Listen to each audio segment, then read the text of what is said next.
Bienvenidos al episodio 402 del podcast de Comic Verso. Soy el conformado Esteban Pedreros y me acompaña como siempre el ocasionalmente malhumorado Alberto Calvo. Hola Beto, ¿cómo estás?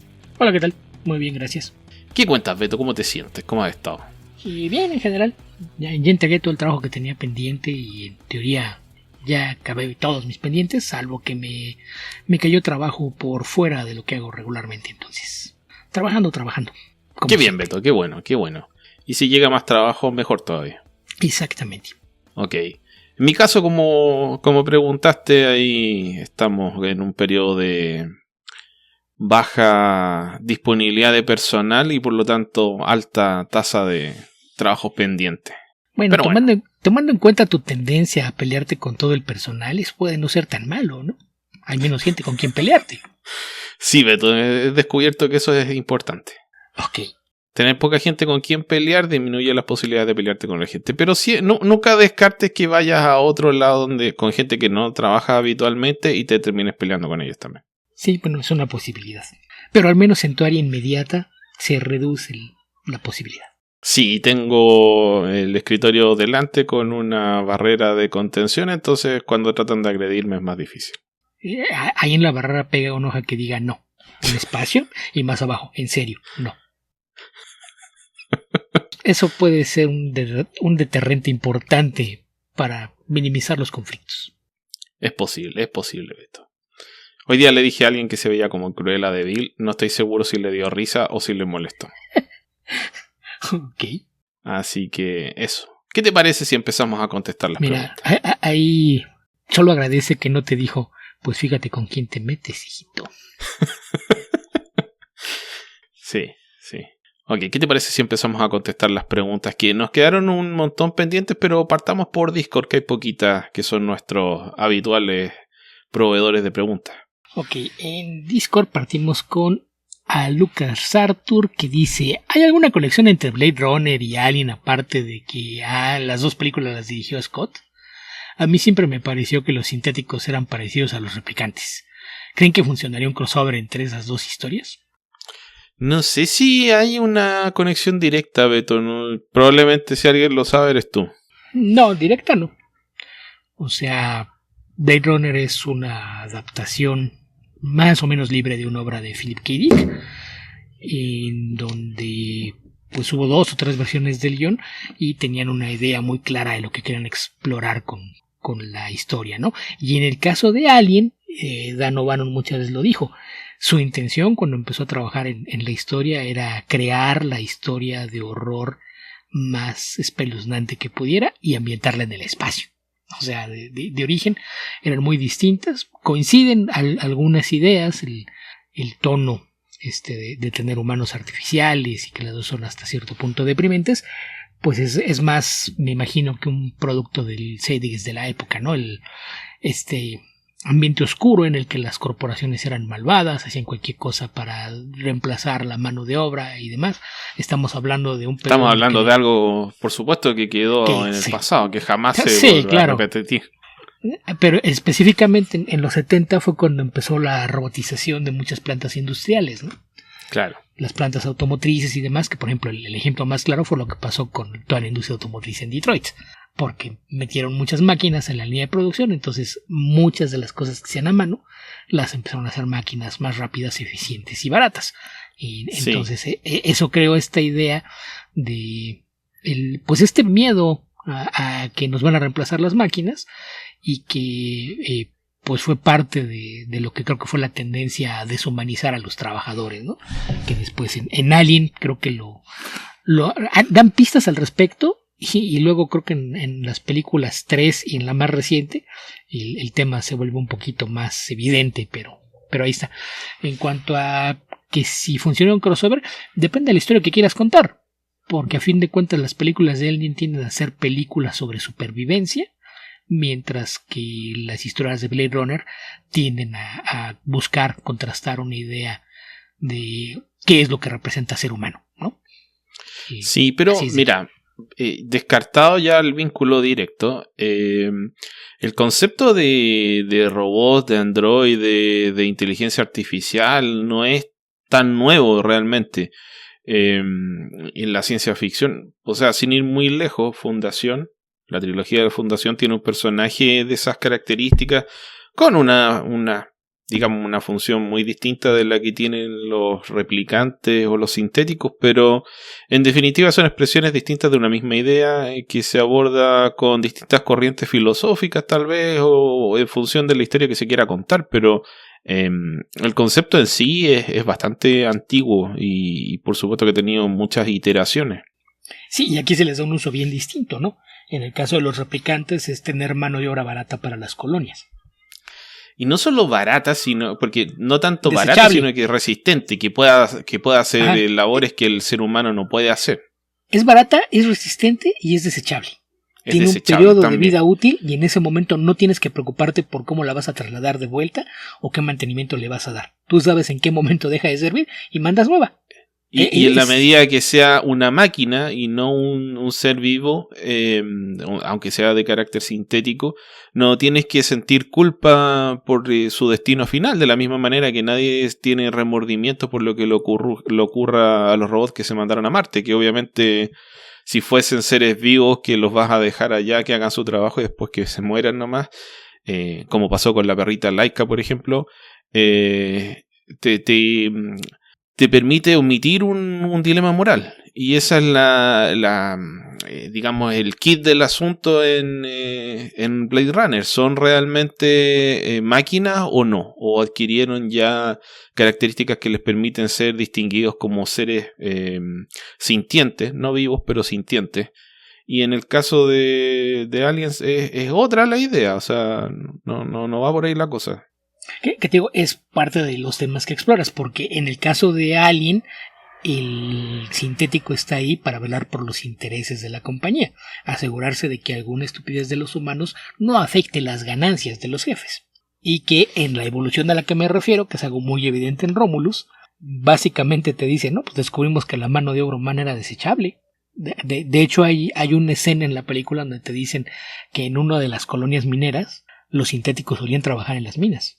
Y luego lo sacaron los en otras funciones, porque se dieron cuenta de que para qué vas a desperdiciar esta obra de arte tecnológica que tienes si puedes llenar de humanos desechables. Mejor que el sintético lo siga supervisando y haga cosas más importantes. ¿Qué nos importa cuántos se mueren? Hay más. Y sin hacer demasiada política, los seres humanos hemos sido desechables la mayor parte de nuestra historia. Sí. O sea, que no queramos vernos a nosotros mismos de esa forma es un asunto, pero es distinto. Que las élites que nos controlan nos vean de esa forma, yo creo que es indiscutible. Es una idea antiquísima. Entonces, por favor, no sé. Sí. ¿Quién cree que todo esto nació con el 1% y demás? El 1% existe desde el principio de los tiempos. Sí. Y el 99% es desechable. Bueno. Si quieren discutir eso, tienen que aportar dinero para que vuelva Tierra Prima. Tierra Prima y nos podamos expandir. Sí, pero digo, ahí es el enfoque es distinto. Porque incluso en el caso de Blade Runner, la historia te plantea la interrogante, ¿no? Y ya que vimos que pueden desarrollar sentimientos y demás, exactamente qué es lo que distingue a un humano de un replicante.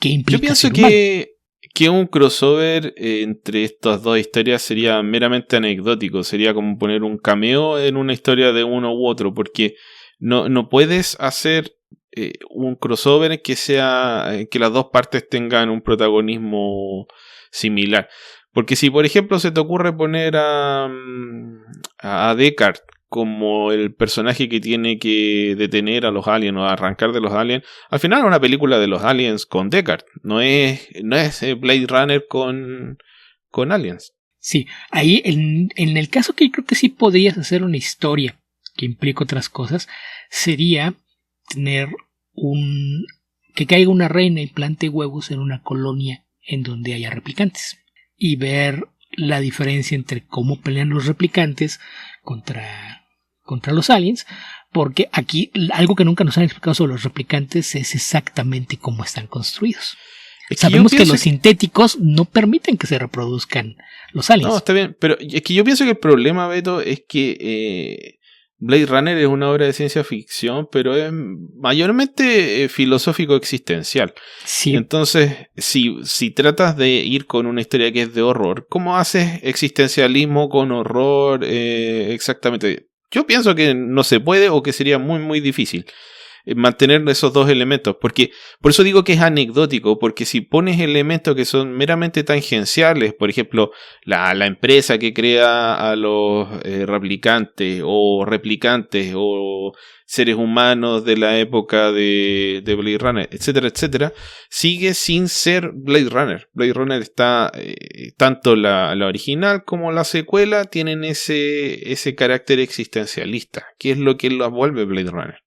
Sí, es que sí hay una forma de resolverlo. No solo hacer esto, no me gusta discutir cómo resolver ahí un problema.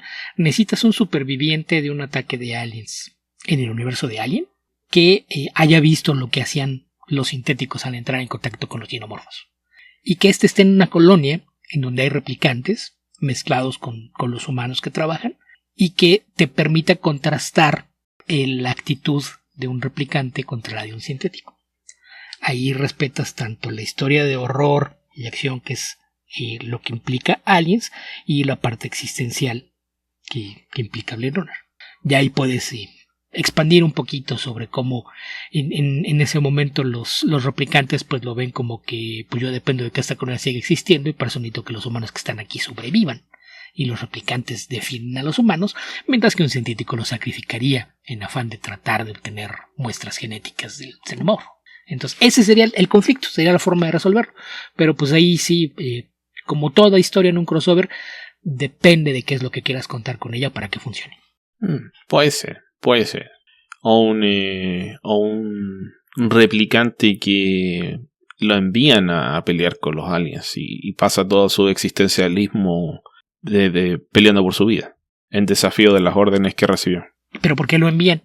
Porque alguien lo mandó nomás. Esa es la cosa. Eso se puede, es parte ya de la exposición de la historia, pero la parte importante sería, creo yo, la parte interna. Uh-huh. Ok, Beto. Pasando a lo que sigue, JJ 2049. ¿Cuál es la historia detrás de Kaboom Studio y por qué se dice que Óscar González Loyo cometía estafas a través de dicha editorial? No tengo idea, Beto. Aquí, pues depende de cuáles sean tus fuentes, JJ. Porque el tema es que se le pueden criticar muchas cosas a Kaboom Studios y a Óscar González Loyo, que en paz descanse, por un poquito el manejo que tenía de su grupo. Se les acusa de actitudes sectarias, que sí las había. Y el tema de las estafas es algo bien complejo porque son acusaciones que han surgido mayormente de un grupo de gente en el medio mexicano que les tenía declarada la guerra y les ha gustado pues perpetuar esa narrativa, ¿no? En particular un organizador de eventos creo que lo convirtió en su misión de vida, ensuciar lo más posible el nombre de Óscar González Loyo y de su padre Óscar González Guerrero. Pero el tema con eso de que se habla de estafas, lo que pasaba es que en su afán de no lidiar con editoriales establecidas o con gente con la que sabía que era difícil hacer negocios y no terminar siendo explotado o timado, Óscar lo que hizo fue buscar alternativas. El resultado fue que Kaboom no se presentaba en convenciones de cómics, no aparecían en ninguna y en cambio sí aparecían en cualquier cantidad de eventos y festivales de pymes, de pequeñas y medianas empresas, en donde buscaban conseguir inversionistas a quienes les vendían todo su proyecto editorial, y ese es de donde viene la narrativa de las estafas, porque en esos eventos lograron conseguir gente que invirtiera en el negocio editorial. El problema es que el negocio editorial y en particular los cómics es un volado, o sea, no es algo con lo que te vayas a hacer rico, jamás. A menos que seas dueño de una corporación muy grande y tengas formas de explotar el material que publicas por otras vías, nada más de hacerlo con editorial, es un trabajo que la gente que le ha dedicado mucho tiempo puede hacer que sea rentable sin que sea una mina de oro. El problema es que si había gente que invertía pensando en que iban a tener una recuperación rápida de su dinero y con crecimientos sustanciosos, pues evidentemente no era así. Y pocos, al par de años después de haber publicado algunas cosas, pues se daban cuenta de que realmente en lo que estaban invirtiendo era un negocio que nunca les iba a dejar ganancias y probablemente ni siquiera iban a recuperar lo invertido. Y de ahí es de donde vino todo el tema, porque pues cada vez que aparecían diciendo, oigan, pues es que yo invertí con ellos y y pues las ganancias no han sido lo que me dijeron y yo hasta voy a seguir perdiendo dinero, y toda esta gente que les temía esta animadversión pues difundía la idea de que ya estafaron a alguien más. Gran estafa, será una propuesta de inversión en algo que pues el tema es que mucha gente no entendía realmente cómo funciona la industria editorial, en particular en los cómics, y lo hacía pensando en que se iban a hacer ricas a corto plazo. Entonces yo diría que no era una estafa, pero sí quizás le hacía falta un poquito más de transparencia y explicar los riesgos que implica el poner un negocio editorial, sobre todo en los cómics. Pero pues más allá de eso, no mucho. O sea, habrá casos específicos, hay por ahí testimonios de la gente que invirtió con ellos, y pues sí, no hay casos así de que, sí, es que tomó el dinero y se fue. No, porque tenían un domicilio conocido, todo el mundo sabía dónde contactarlos, dónde encontrarlos, pero pues ahí más bien era qué clase de trato hiciste para invertir y qué era lo que esperabas obtener de esa inversión. Ok. Beto, tenemos una larguísima lista de preguntas en Twitter. ¿Qué te parece si empezamos a responder lo que podamos? Ok, nada más comentar por ahí que Nacho Ortiz nos dejó un comentario más que una pregunta y sobre un episodio anterior porque se quedó algo atrasado, y lo puso en Comic Verso Responde. Nada más a los usuarios de Discord recordarles, si le quieren dar seguimiento a las preguntas, estamos abiertos a ello. Incluso habrá algunas que pueda haber seguimiento a algo que comentan dentro del podcast, pero para evitar que nos llenen el canal de Comic-Verso Responde, les vamos a pedir por favor que cuando quieran comentar o expandir alguno de los temas en el canal de podcast, pongan ahí sus comentarios, opiniones, o incluso abran una discusión paralela, que es algo que lo llegan a hacer por ahí, me parece que sobre todo Tio Coy y JJ en su momento, de abrir discusiones específicas para ciertos episodios, en donde además de que pueden participar otros usuarios del Discord, nosotros podemos ver si algo de ahí merece ser traído de vuelta al podcast para expandir el tema. Entonces, pero nada más el comentario, porque sí, Nacho nos dejaba ahí un comentario acerca del arte de Scott McDaniel, pero sí era es así como el momento en la sección de preguntas y respuestas en una conferencia, cuando se levanta alguien y dice, yo más que pregunta tengo un comentario, y termina por romper el flujo de cómo estaba funcionando la dinámica de interacción, ¿no? Entonces, pues nada más esa observación para los usuarios de nuestro Discord. Entonces, ahora sí, pasándonos a Twitter, aquí me debo quejar una vez más de la maldita plataforma, porque aparte hoy hice pruebas. Yo sabía que me había saltado 2 o 3 preguntas de Gaider de las que dejó el día del aniversario, que como comenté, las puso más tarde de lo que yo las recogí. Y yo pensé que había saltado 2 o 3 preguntas y resulta que no, me había saltado bastantes más. Porque pues el buen Gaider tuvo a bien ese día, ya en la recta final previa a que íbamos a grabar, después de que yo dije a esta hora, porque era la hora que pensaba entrar a recogerlas, y nos dejó 20 preguntas. Oh, por Dios. Que hay episodios en los que no hemos llegado a contestar esa cantidad de preguntas. Entonces, además, en un episodio en el que había más interés de otros escuchas participar, pues sí era un poquito complicado. El tema es que hoy quise la búsqueda con el hashtag. Descubrí que a veces, si lo pones con mayúsculas o con minúsculas, no te enseñan los mismos resultados. Si le quitas el hashtag y usas solamente la palabra Conmigo Eso Responde, te agrega más resultados. Y algunas de las que las pones como respuesta a una respuesta del tweet, no te las muestra en la búsqueda. Y puedes repetir la búsqueda y te va a variar un poco los resultados. Entonces hoy hice 3 distintas y ya las junté todas, y por eso es que pude constatar que hizo 20 preguntas. Ya eliminé las que sí habíamos respondido, y aún así, entre las pendientes y un par que nos dejó en la última semana, pues nos quedó casi una docena de preguntas. Entonces vamos a tratar de darle salida rápida a todo esto que nos dejó por allá Gaider. Que de los que no leí, por ejemplo, el primero, que decía, gracias por la labor que hacen recomendando, leyendo y difundiendo cómics. Su experiencia en el tema es similar, me gusta escucharlos, que era con lo que empezaba su andanada de preguntas. Y luego pregunta, ¿cuáles son los 12 cómics que más han influenciado en su vida? Yo no hago listas, lo he dicho muchas veces, y mucho menos de 12, porque es algo en lo que no vamos a acabar jamás. Esteban, ¿tú tienes un top 12? No tengo un top 12. Me costaría pensar, y probablemente si me preguntan mañana te voy a dar otros 12 números que hayan influenciado. Mira, solo a efectos de que influenció mi vida y que por eso estoy acá todavía, Flushman número 26, que es el primer cómic que me compré. No es el primer cómic que me compré realmente, pero es con el que considero que comencé a ser lector habitual de cómics de superhéroes. Cada vez que dices Flushman, yo imagino una parodia con un superhéroe que aparece cada vez que le jalas al agua en el baño. Sí, The Flash número 24, volumen 2 de DC Comics. Y después dice: escuché hace poco que el cómic Superman It's a Vertex es bueno, pero no sé nada sobre él. ¿Qué opinión tienen de él? ¿Qué les parece? ¿Es el de Teddy Christensen? El de... Steven T. Siegel con Teddy Christensen. Uy, lo leí hace mucho tiempo, no lo recuerdo no bien. recuerdo si lo comenté aquí. Está en el comentario de Man of Steel, ¿no? Cuando hablamos de otras historias. Creo que sí. Ahí debe estar. Y yo sé que lo comenté hace poco en Archivos Temporales cuando hablamos de Superman. Sé que lo recomendé ahí. ¿De qué trata? Pues en realidad no es una historia de Superman. Es una historia acerca del impacto de Superman. Es un cómic semi-autobiográfico de Steven T. Siegel en el que pone un personaje ficticio que es un escritor de cómics a quien DC le ofrece escribir Superman. Y pues ahí mezcla una historia de una enfermedad que es hereditaria en su familia y cómo lidia con esta enfermedad con su familia al mismo tiempo que está tratando de buscar qué podría tener él que decir con Superman, qué puede escribir él con Superman que no se haya hecho antes y por qué razón debe aceptar la serie. Entonces es más una exploración de lo que significa Superman como un ícono narrativo, como un símbolo, más que una historia propiamente de Superman, pero es bastante bueno. Estuvo muchísimo tiempo fuera de prensa y hará cosa de unos 7-8 años apareció una nueva edición que me parece que otra vez ya la dejaron que quedara fuera de prensa, entonces no sé qué tan fácil sea de conseguir, pero si le pone a echar la mano, la verdad es que vale muchísimo la pena. Ok, ¿qué más, Beto? ¿Qué más? Después de eso dice: ¿cuál es su manga favorito y por qué? Los míos son Is, Vagabond, Saikano y Goldsmith Cat. ¿Los han leído? ¿Qué les parecen? De todos esos solamente he leído Vagabond y me gusta bastante. ¿Tienes favoritos, Esteban? ¿No era Gunsmith and Cats? No, es Goldsmith Cat. Sí, es así, correcto.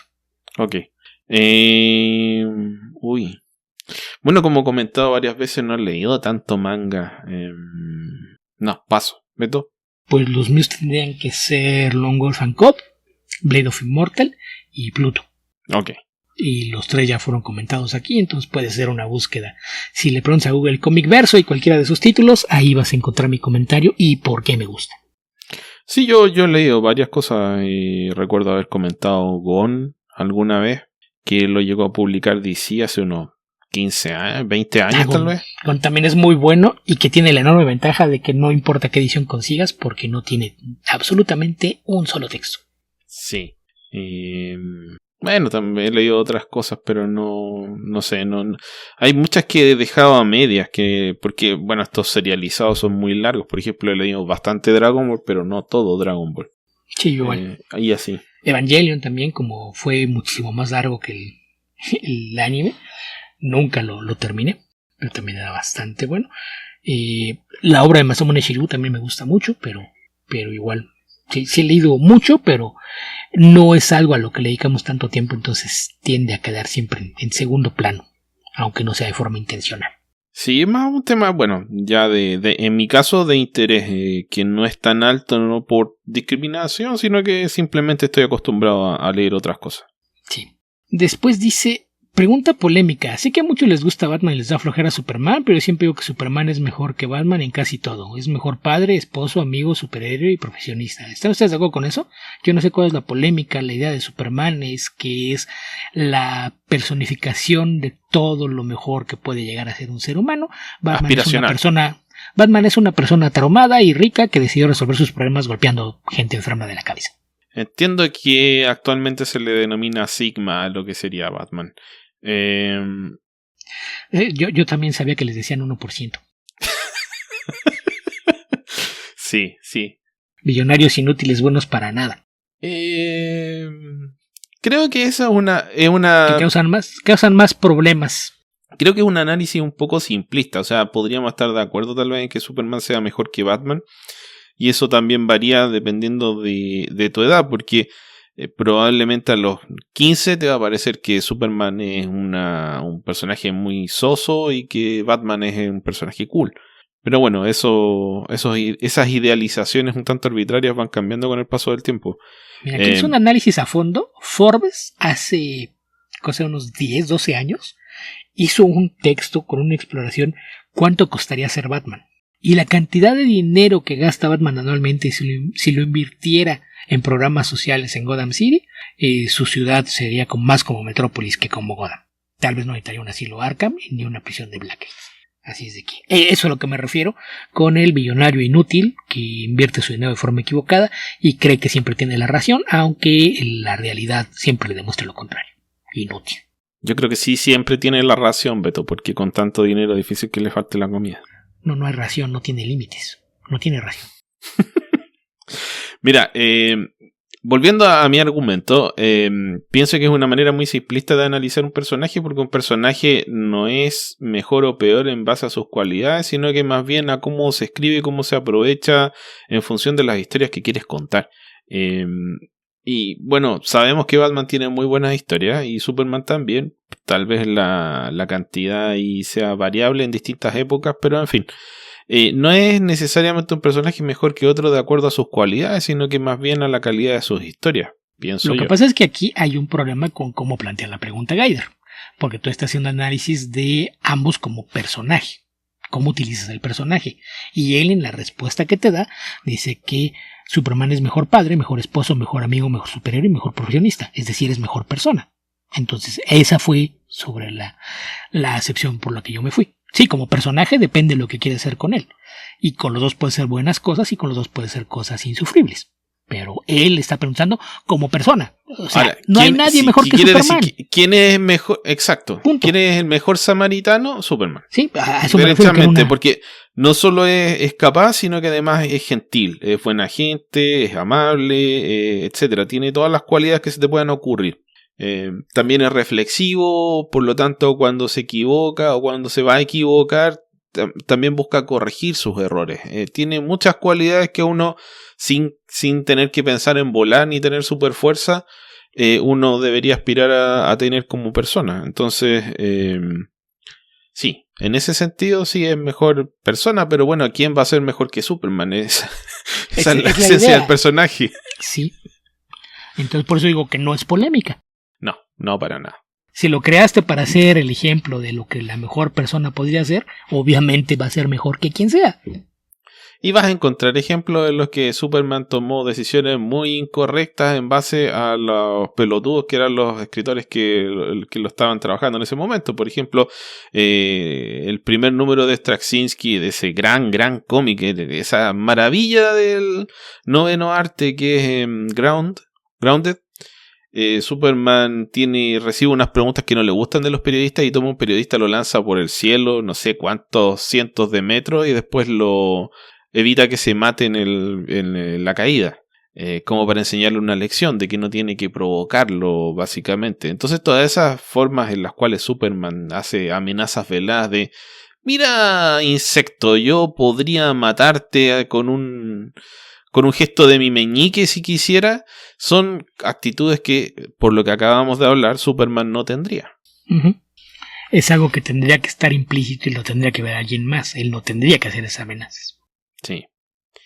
Y Superman es un tipo que ni aunque le hicieras el peor de los males, trataría de responderte de esa forma. Esa es la gracia del personaje. El personaje, por otro lado, sí se sacrificaría todo lo que pueda por salvar a un tercero. Esa es la gracia de Superman. Pero para defenderse él no lo va a hacer, no te va a matar porque lo agraviaste. Sí. Siguiendo con las preguntas de Gaider, dice: mi super favorito es Captain Marvel Shazam. El Captain Marvel es de Marvel Comics y Shazam es otra cosa. Que dice ha hecho estupideces y perdiera el nombre, lo siento mucho. El Captain Marvel o es un extraterrestre llamado Marvel, o es su hijo llamado Janice Bell, o es Carol Danvers. Después dice: ¿qué historia es su favorita de ese personaje y por qué? Les recomiendo The Monster Society of Evil y Billy Baston and the Magic of Shazam. Ese lo comentamos acá hace mucho tiempo. De hecho, los dos. The Monster Society of Evil yo lo comenté hace muchos años y Billy comentamos Batson. El de Mike Kunkel. Nosotros comentamos el de Billy Batson, porque el de Billy Baston yo no lo he leído. Y también comentamos la serie posterior que hicieron... ¿cómo se llaman? Franco y su amigo. El dibujante. No me acuerdo. Bueno, ellos dos. Sí. Mira, no es tanto mi personaje favorito, pero uno que me gusta bastante, aunque probablemente no sea la historia favorita de mucha gente, porque es una reinterpretación y modernización del personaje, es la novela gráfica Power of Shazam de Jerry Ordway. Sí, es bueno. Yo probablemente pondría The Monster Society of Evil ahí al principio, junto con la de Mike Uncle. Sí, la Monster Society la verdad no me gustó tanto. Es un cómic que lo compré con harta ilusión y creo que es bueno, pero no lo disfruté tanto. Ok, después dice, mi personaje favorito de los cómics es Otto Octavius. ¿Ha leído Doctor Octopus Year One? No. No, qué aburrido. ¿Qué opinión tienen de ello? No lo leímos. ¿Pueden recomendar ustedes favoritas del Doctor Octavius? Cualquiera, la que Spider-Man le patee el trasero al pobre viejito loco. Es superior a Spider-Man. Es probable, donde se demuestra que en realidad es inferior. Ok, ¿qué más, Beto? ¿Qué más? Después de siempre digo a mis amigos que hemos visto en el cine la mejor historia de Iron Man y Black Panther. Antes de eso, la verdad, sus historias dejaban mucho que desear. ¿Están de acuerdo con esto? No, para nada. No. ¿Qué otros hemos visto su mejor versión en una película? Y aquí, una vez más, pregunta mal planteada. Dice, la mejor historia de Iron Man y Black Panther, ¿qué otros hemos visto su mejor versión? Una cosa es el personaje y otra cosa es la historia.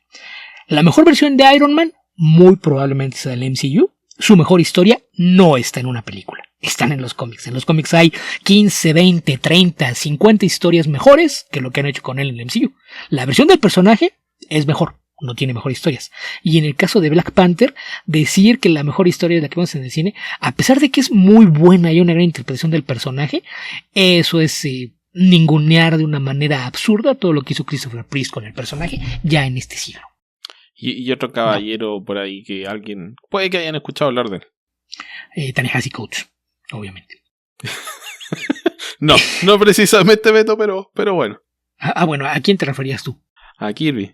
Es que Kirby no tiene tan buenas historias. Kirby plantea muchas buenas ideas. No, pero sí. Pero no explora las historias. Entonces, por eso digo, estoy diciendo... Pero aún así, decir como que no hay nada bueno con Black Panther... sí. No. Es como el idiota de Bo Mayo que dice, no, los X-Men nadie los entendía, nadie había hecho nada bueno con ellos antes de X-Men 92. Sí, retrasado mental, por eso no tienes trabajo, cállate. O también ahora gente que está diciendo, no, es que de no haber sido por lo que hizo en su momento Tim Burton con Batman, no habría cine de superhéroes, a nadie le importaría. Y Richard Donner, sí, seguro muchacho, lo que tú digas. Entonces, no sé. Siempre son afirmaciones miopes de alguien que no conoce la historia y prefiere ignorar lo que se hizo antes, ¿no? Entonces, o sea, creo que y esta es una enfermedad que comparto y que trato de dejar atrás. Tratar de ningunear la obra favorita de alguien más ¿por qué? Para ensalzar la que te gusta a ti. Exacto. Es un absurdo. Pero, ¿para qué? Bueno, creo que nos podrían acusar de eso a propósito de Man of Steel, pero bueno, en fin. No, esa la arrastramos porque merece ser arrastrada para que la gente entienda que no porque hagas una versión edgy de las cosas lo estás haciendo mejor. El tema es que es muy difícil defender esas sutilezas cuando las pones de una forma más abstracta. Pero bueno, no es de eso a lo que vamos. Creo que no es necesario decir que es la mejor versión. Yo creo que el tema con Iron Man en particular es que el carisma de Robert Downey Jr. hace que el personaje sea mucho más querible que el personaje de Tony Stark en los cómics. Que en el cómic puedes presentar al Tony Stark inteligente, puedes presentar al Tony Stark sarcástico, puedes presentar al Tony Stark carismático, pero no logras que todas funcionen en conjunto. El tener un medio audiovisual que te permite tener esas sutilezas expuestas de otra forma hace que la interpretación del personaje pueda reunir todas esas características y presentarlas de una forma bien sintetizada. A eso me refiero con que sí es la mejor versión del personaje, pero no tiene las mejores historias ni por accidente. Y otro problema que tiene Tony Stark es que Tony Stark está plagado de historias donde el personaje realiza cosas altamente cuestionables. O sea, estábamos hablando recién de Superman y Batman, y Beto hablaba de Batman golpeando enfermos mentales. Tony Stark ha tomado decisiones terriblemente cuestionables. Una sencilla de citar es Civil War, pero ni siquiera es la peor. Y la mitad de las cosas que hace como héroe son tratando de hallar una redención por las cosas que ha hecho en el pasado. Entonces, eso es lo que hace que muchas historias sean tan buenas. Que es un personaje que ha cometido errores, que a veces la soberbia no lo deja admitirlo. Extremadamente falible. y en el fondo él sabe que se ha equivocado muchas veces y trata de corregirlo. Y esa es una complejidad que en el cine no se ha explorado ni siquiera a la superficie. No, y tiene esa gracia, bueno, y eso emana del complejo de superioridad que tiene, que es un complejo de superioridad justificado, porque por supuesto que para el intelecto de Tony Stark la gran mayoría de las personas le van a parecer estúpidas, con justa razón, pero eso no justifica tomar decisiones que no le corresponden o que son moralmente cuestionables. O sea, en el momento en el que pasas de la superioridad, digamos, el complejo de superioridad a la superioridad moral y a decidir de una manera condescendiente que vas a tomar decisiones por todo el mundo, porque el resto no sirve para eso, ya pasaste a un grado de narcisismo bastante más cuestionable. Yo aquí nada más le quiero restar un poquito de culpa por lo que tú mencionaste como una atrocidad que le hizo, que es Civil War. La atrocidad es de Mark Millar. Que de entrada, estamos hablando de un personaje que se peleó con el gobierno para quitarle su tecnología en Armor Wars. Y es el que dice, no, sí, todo el mundo registra y deja que el gobierno maneje su información. O sea, por favor, no escribas esa estupidez si no has leído el pasado.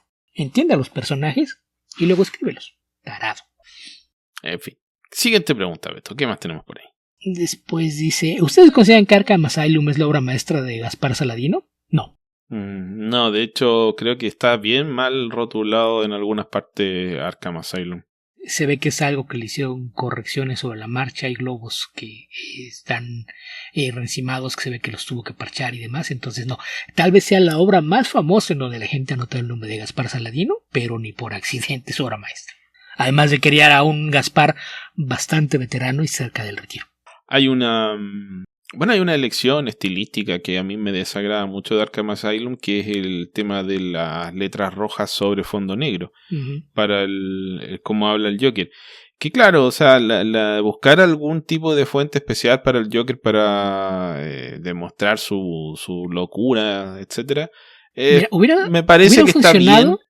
Hubiera funcionado con una técnica de impresión moderna, porque yo creo que probablemente en los originales se veía bien, pero en la versión impresa le pasó lo que ocurría con el color. No se ve bien, hace que sea difícil leerlo. Y cualquier cosa que entorpezca tu lectura va contra la obra. Sí, y es una fuente demasiado delgada, pero bueno, cualquier fulano que se dedique a reproducir texto te va a decir que lo ideal es negro sobre blanco. Segundo, mejor opción, no sé, negro Colores sobre brillantes. algún color blanco, o sea, crema. Y puedes después, si tener quieres rojo. invertirlo, que sea blanco sobre negro, blanco sobre azul. Pero ya el rojo sobre negro, rojo sobre azul, amarillo sobre negro, rojo etcétera. sobre Todos negro, esos son. Pero tendría que ser un tono muy brillante de rojo para que cree un contraste y tener una fuente lo suficientemente gruesa como para evitar que se pierda. Que con las técnicas de reproducción moderna y digital ya es más fácil lograrlo y aún así no es lo óptimo. Y aún así no es lo ideal porque te cansa mucho la vista. Sí, en ese caso, cuando vas a usar un color sobre fondo negro, hay que darle preferencia a los colores fríos.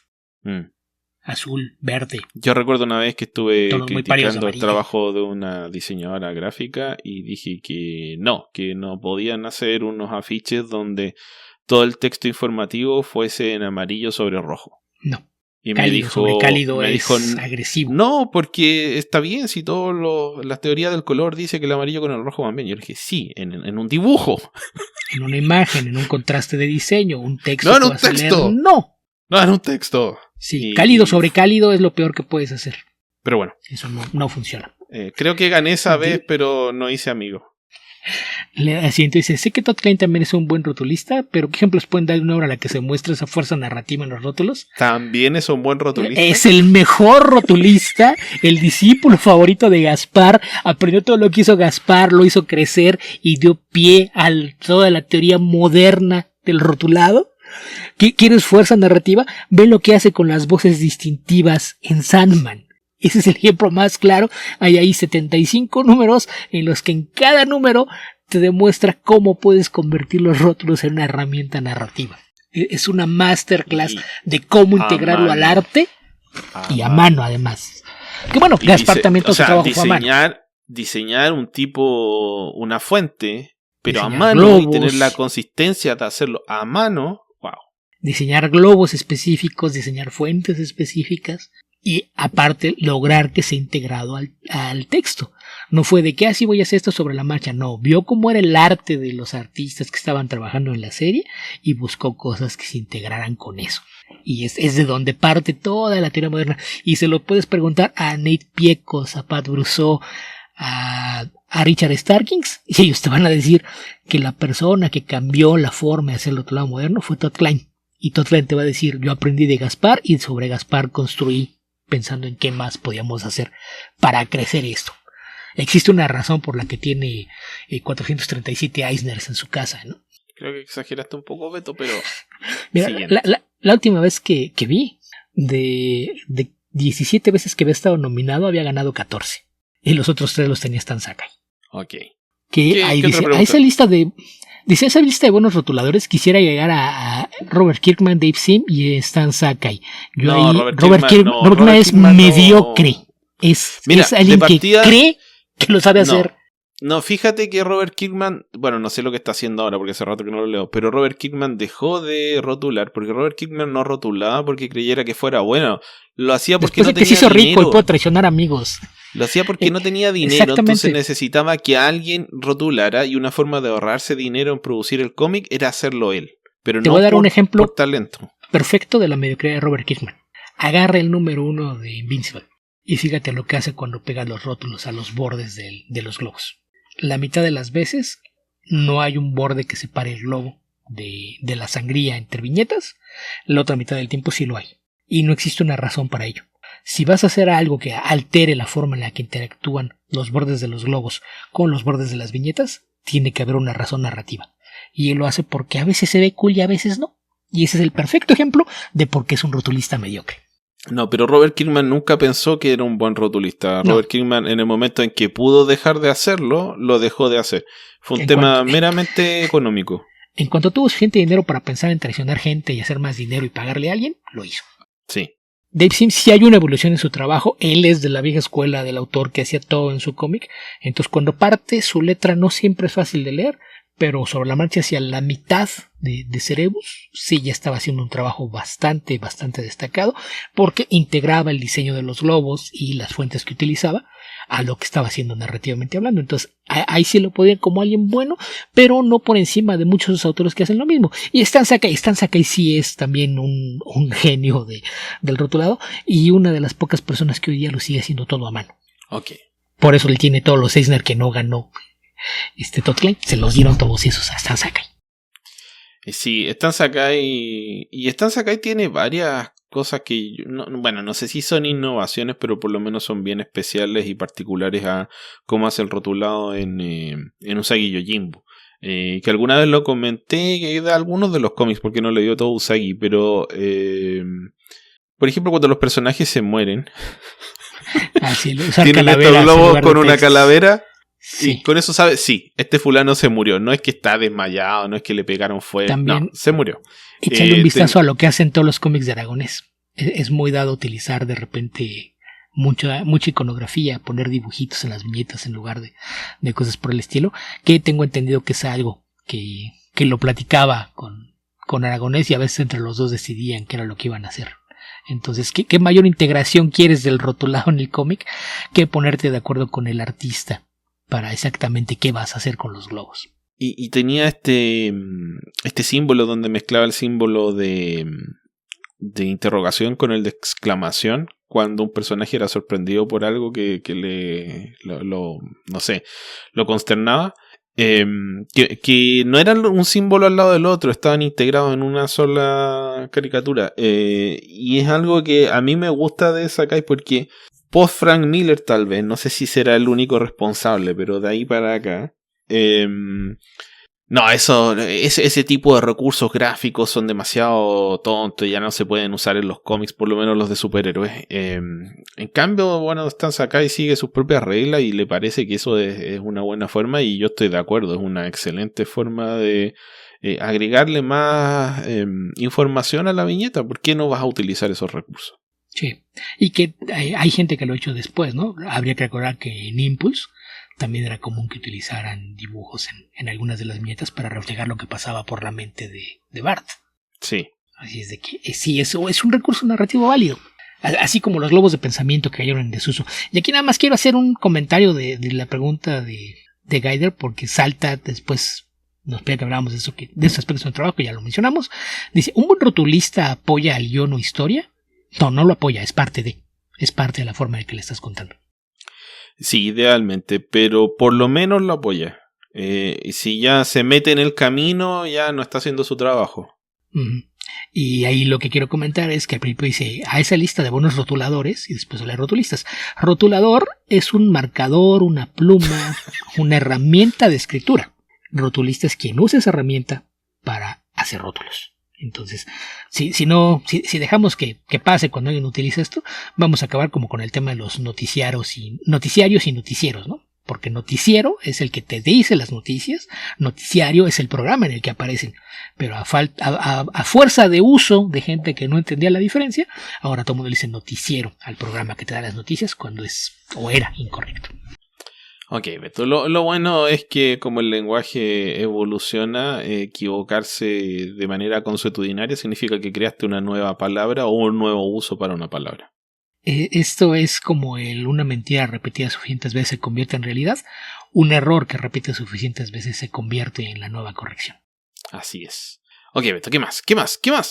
Después ya en la recta final de las preguntas de Gaider dice, hay algo que se me hace curioso, creadores muy reconocidos en los cómics como Alan Moore, Neil Gaiman, Dave Sim, Grant Morrison, entre otros, creen en algún tipo de magia relacionada con los cómics. ¿Qué piensan ustedes de esto?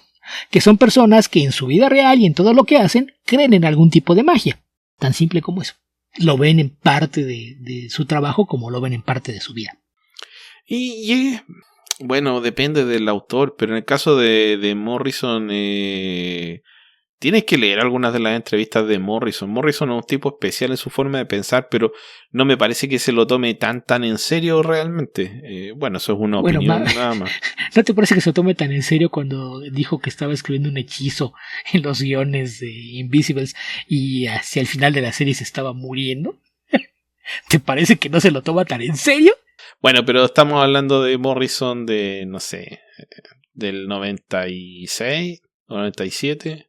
Algo así. Que es la razón por la que se peleaba con el otro brujo de los cómics, que es Moore.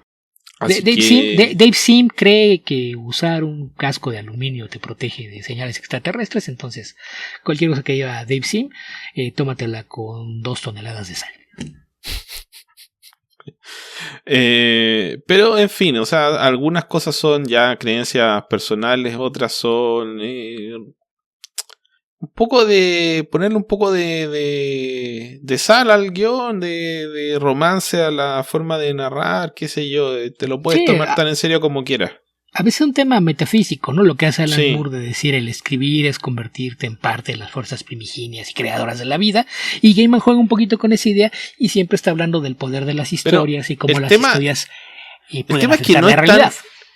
O sea, a ver, no es tan estúpido como puede sonarle a alguna persona, porque el tema del poder de las historias no es un invento en lo absoluto, es algo absolutamente cierto y es algo que experimentas en tu vida diario a diario, cada día, a pesar de que tal vez no te des cuenta o tal vez sí te des cuenta, no sé, pero la forma en la que se narran los hechos, la forma en la que se cuenta la historia, la forma en la que absorbes la información, cómo la transmites, tu forma de hablar, la forma en la que te hablan de vuelta, todo eso forma tu conciencia y la forma en la que entiendes las cosas.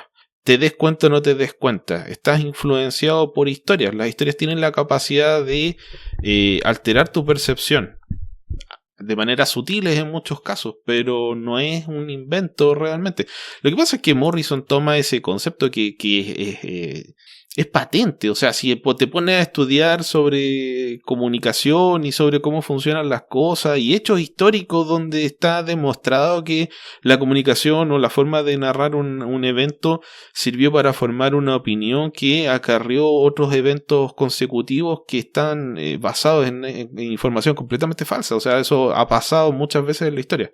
Entonces él agarra esta idea y le da un toque más romántico, más poético, más filosófico, metafísico, lo que quiera, y específicamente, por ejemplo, en Multiversity, hay un par de historias donde te dice no sigas leyendo, porque si sigues leyendo va a pasar algo malo. Sí. Y tú como lector no eres capaz de detenerte, que es la paradoja del lector. Quieres saber más, pero saber más ocasiona estos eventos. Quieres saber qué es lo malo que podría pasar y si realmente va a pasar. Y tú eres el agente que causa el daño, porque en la medida que tú no conoces la historia, al personaje no le pasó nada. Sí. Le pasa algo malo porque tú leíste que le pasó algo malo. Pero sí, es que en el caso de Morrison y Moore es un enfoque similar, pero desde puntos de vista opuestos. Porque Moore lo ve como la idea detrás de cualquier creación. Cualquier pintor, cualquier escultor, escritor, artista, lo que hace es tomar ideas que están sueltas en el aire, lo que él llama el ideaverso, y darles forma. Eso lo convierte en una especie de hechicero que puede tomar los elementos y transformarlos en otra cosa. Entonces, los dos tienen esta idea muy romántica de lo que puede ser una ficción o cualquier trabajo creativo, y lo manifiestan con esta noción de la magia. Gaiman se va un poquito más a la idea conceptual de ese romance y pensar en el por qué tienen las historias, ¿no? Hay una frase muy famosa que la han puesto hasta en bolsas de mano, y hay algunas bibliotecas que la tienen, que dice la importancia de la fantasía no es que nos diga que existen los dragones, es que nos diga que podemos vencer a los dragones. Y es eso, el poder de las historias, cómo puede alterar tu forma de pensar y de interactuar con el mundo. Entonces, en ese punto, los tres, habría que tomar en cuenta también que Morrison es escocés, Moore y Gaiman son ingleses, pero las Islas Británicas tienen una tradición oral y escrita de leyendas e historias antiquísima. No hay un lugar en el mundo que tenga más leyendas e historias folclóricas que las Islas Británicas. Entonces, ellos crecieron rodeados de estas ideas. Lo que hicieron fue darle forma de una idea bastante romántica que se ve reflejada en su trabajo. Sí, es un fanfarrón que sí, ni al caso, no creo que no entra en esta discusión de la misma forma, pero pues esa es la razón por la que pues ellos se refieren a esto de esa manera, ¿no? Y yo sí, en ese punto lo comparto. Hay muchos músicos que tienen nociones similares, ¿no? De que el hecho de sentarte y crear una canción que antes no existía es un acto de magia. Yo estoy de acuerdo con eso. En general, con todo tipo de creación artística, de una u otra forma. Si no magia, si no lo quieres ver como magia, verlo como alquimia. Son alquimistas capaces de transmutar elementos que existen en algo distinto. Y por algo se les dice creadores. Es de una manera que ya suena trivial, pero tiene un origen poético tal vez. Pero sí, o sea, mira, Gaider es mexicano, ¿no? Sí. Tu concepto de ser mexicano es completamente ficticio. Y de la misma forma que mi concepto de ser chileno es completamente ficticio. Y hay otro chileno que va a sentir que es chileno, tan chileno como yo, pero de otra forma. Va a entender que ser chileno es otra cosa. Y lo mismo va a pasar con los, 125 millones de mexicanos. Algunos se van a parecer, otros no. Pero todo ese concepto que es la patria, tu identidad, etcétera, está absolutamente construido por narración. ¿Te des cuenta o no? Entonces es un elemento muy importante de la identidad del ser humano en general. Sí. Después aquí otra pregunta que me parece que está mal redactada y que de todos modos va un poquito con todo eso que he comentado, no hay que responderla. Dice, me gustaría que indagaran en qué creen que les haga pensar a los creadores tan exitosos e inteligentes que existe cierta metafísica en los cómics que les permite cambiar la realidad. Ok, vamos por partes. Me gustaría que indagaran en qué creen. El día que yo tenga que indagar por qué creo algo, es momento de callarme, alejarme de cualquier micrófono y no volver a hablar con nadie. 1.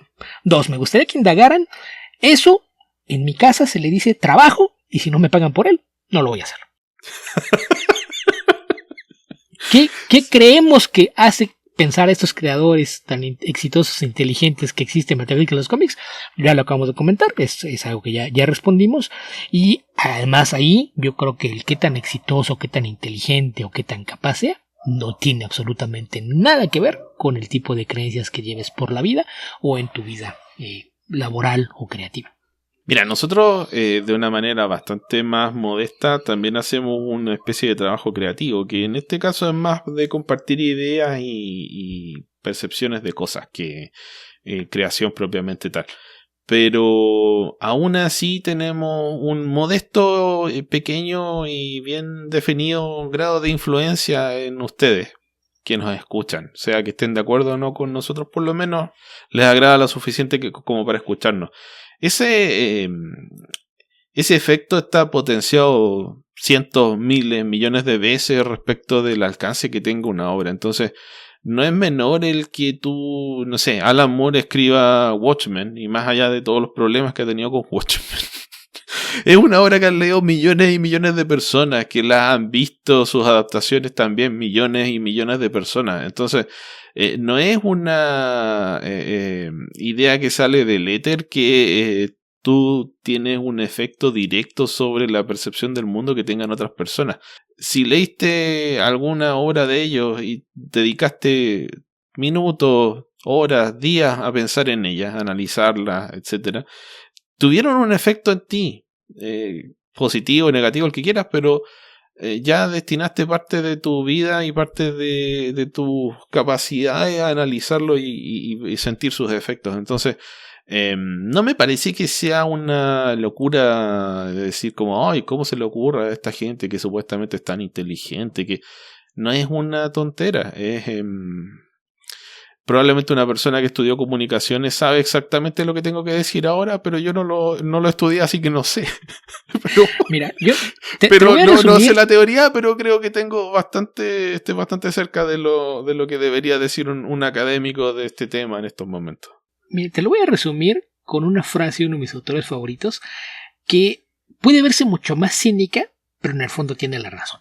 Que es una cita de Philip K. Dick, que durante muchos años fue la rúbrica de mis correos, que es: la mejor forma de controlar la realidad es controlar las palabras, porque si logras controlar las palabras y su significado, puedes controlar lo que hace, piensa o dice la gente destinada a usar esas palabras.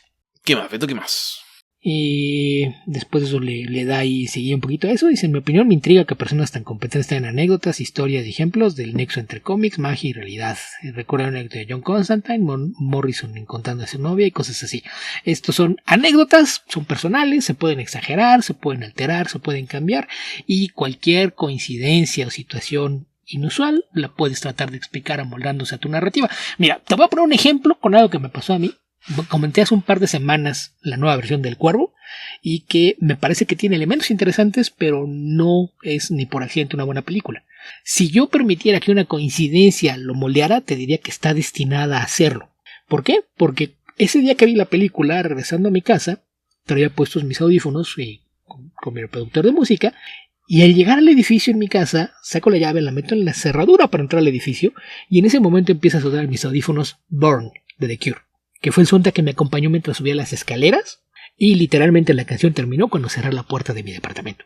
Si yo quisiera crear una historia sobre la magia de, sí, fue a ver el Cuervo y regresando a mi casa en el último bloque de esto, te podía inventar el impacto que eso tiene y cómo cambia mi percepción de la película haber llegado a mi casa con la canción más famosa del soundtrack de la versión original.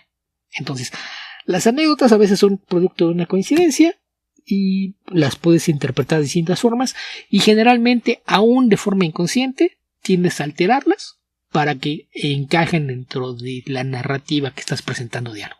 Entonces, insisto, y esto no tiene que ver con la inteligencia o la competencia de la gente. Sí, probablemente tiene mucho que ver con tu forma de ver las cosas y de darle o no importancia a las coincidencias. Así es. Ok, Beto, ¿qué más? ¿Qué más? Con eso acabamos con Twitter. Y según yo, pues nada más para cerrar, de donde usualmente no leemos porque rara vez hay preguntas, es de Spotify, que en la sección de podcast nos permite ver comentarios, que mayormente lo que nos dejan pues son felicitaciones y recomendaciones, y alguna vez una queja que se liste por acá, y de las que están así del último par de semanas, Israel Llegar con el episodio 400, pues felicidades por su episodio 400. Osvaldo Rico nomás posee un excelente podcast sobre cómics, sobre todo están interesados en lo que produce el mercado estadounidense.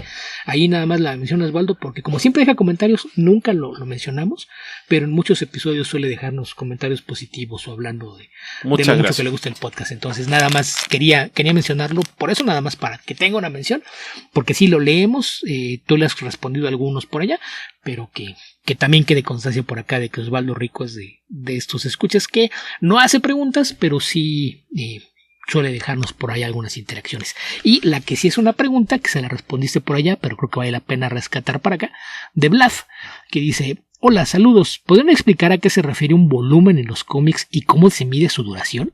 Y pues aquí, volumen es una cosa bien aleatoria, ¿no? Esteban, tú ahí le respondías que hay dos formas de entender lo que es un volumen. Y no sé si bueno, hay varias más, pero sí, efectos de los cómics son dos. Sí. Creo, puede que haya algo más, pero está, por supuesto, se entiende por volumen y es lo que se utiliza más comúnmente para referirse a el número de publicaciones que han llevado el mismo nombre y que han comenzado e iniciado, o sea, han comenzado y terminado y han vuelto a iniciar. Por ejemplo, recién mencioné Flash número 24, volumen 2, eso significa que hubo otra serie de Flash anteriormente, que fue el volumen 1, y cuando terminó ese volumen 1, Crisis de las Tierras Infinitas, se lanzó un segundo volumen después de Legends, que fue el volumen 2, y ahora ya perdí la cuenta porque se ha relanzado la serie en múltiples ocasiones, y se ha retomado la numeración antigua y no, etcétera, con esto que los gringos llaman Legacy Numbering. Y el otro volumen que comúnmente se conoce son los volúmenes recopilatorios, que puede una misma serie, o sea, una misma serie que duró 24 o 50 números puede ser recopilado en múltiples volúmenes. El volumen 1 contendrá el número 1 al 5, 1 al 6, qué sé yo, el siguiente va a ser el volumen 2 y así sucesivamente hasta culminar la recopilación de la historia que se quiera recopilar.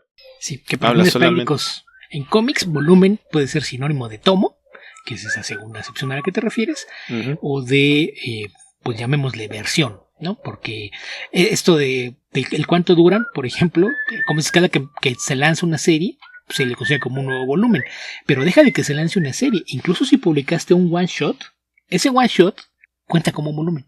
Entonces si tienes un personaje que tuvo originalmente una miniserie de 5 números, quedó en el olvido, 10 años después apareció un especial, y 5 años después de eso lanzaron una serie regular, la serie regular es el volumen 3, porque el volumen 1 es la miniserie, el volumen 2 es el especial o one shot, y el volumen 3 es serie regular. Y si a la mitad de serie regular deciden que viene un evento y lo van a relanzar, como le pasó por ejemplo al Silver Surfer de Slott y Mike Allred, que a la mitad de la serie decidieron que iba a haber un lanzamiento de toda la línea y entonces cortaban ahí la serie y lo relanzaban, Slott y Allred hicieron 2 volúmenes del Silver Surfer, cuando era la misma serie. O sea, a efectos prácticos es uno. Es un volumen, pero en la forma en la que se contabiliza son 2 volúmenes. Sí. Y bueno, hay varias historias con las que ha pasado eso. Por ejemplo, a ver, un ejemplo que se me ocurre es ¿cómo se llama esta serie, Beto, de Steve Gerber, que fue la última que hizo en DC, que venía de uno de estos sellos alternativos, la que dibujaba Brian Hurt? Steve Gerber y Brian Hurt. La del chico que tenía la proyección astral y que terminaba preso. Ya es Hard Time. Hard Times, gracias. Hard Times se publicó en 2 volúmenes porque primero lanzaron la serie, no le fue bien, la cancelaron, pero como tuvo aclamación crítica decidieron darle una segunda oportunidad, que fue nada porque la lanzaron y como el segundo número ya la habían cancelado. Entonces, a efectos prácticos, el segundo volumen es simplemente el tercer arco argumental de Hard Times. Y tienes que leer lo que serían 3 trade paperbacks, aunque creo que después se sacó una colección con todo completo.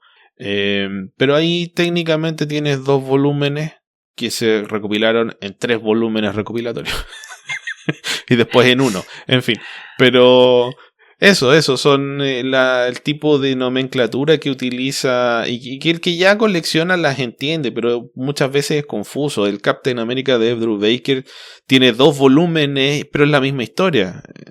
Sí, por lo mismo, porque se relanza y lo que pasa es que ahí el numerar los volúmenes tiene más fines administrativos. Claro. Que cuando te dicen, este es el número 7 de la serie, pero ¿de cuál serie? El 7 de la de Drew Baker, pero Drew Baker tiene 2, ¿cuál 7? Entonces, No, es como los Brubaker escribió por lo menos, ya han andado cerca de los 100 números de Captain America, me parece. Y lo más chistoso es que el primer volumen parte con un número 1, después que llega el número 50, me parece que fue el número aniversario, retoma la numeración Legacy, sí. Y después esa serie termina y la vuelven a lanzar con un nuevo número 1 que lo dibujaba Steve McNiven. Y ese creo que es el volumen 6 de Captain America, no estoy seguro. Creo que eran el 5 y el 6. Pero después cuando buscan los recopilatorios, lo estúpido que hizo Marvel es que sacó el volumen 1 del primer volumen y el volumen 1 del segundo volumen, en vez de poner el, no sé, al 6 y después sacar el 7, de manera que sea más fácil entender por dónde parte y termina la historia. Sí, que yo ahí soy de la idea que con las colecciones deberías ponerlas por autores. Ahí sí poner Captain America por Ed Brubaker y numerarte sus volúmenes de corrido y olvidarte de en qué volumen de la serie apareció originalmente. Porque sí es un problema, que es algo que no les pasa en el manga y que a veces hace que sea más accesible, que es lo que hemos comentado muchas veces. Es un mercado que se maneja de una forma distinta y sí algunas de estas tendencias del cómic americano, en particular lo que hacen Marvel y DC, parece que les gusta estarse metiendo el pie constantemente con cómo presentan su material, ¿no? Y esto de la numeración legado es algo que lo complica mucho más, porque pues de repente tienes, oye, ¿y en dónde termina el volumen 7 de esta serie? Ah, bueno, es que en realidad no termina. Partió en el 1 y terminó en el 683, que es como el 45 de la historia. Pero es que esta serie llegó hasta el 66, pero es que el 67 no existe porque el 67 es el 834, porque retomaron la numeración de los volúmenes anteriores. Y entonces, ¿dónde termina? En el 999, porque cuando se iba a lanzar la nueva serie, no era partido con el número 1, partió con el 1000. Ok, gracias, me dejaste peor.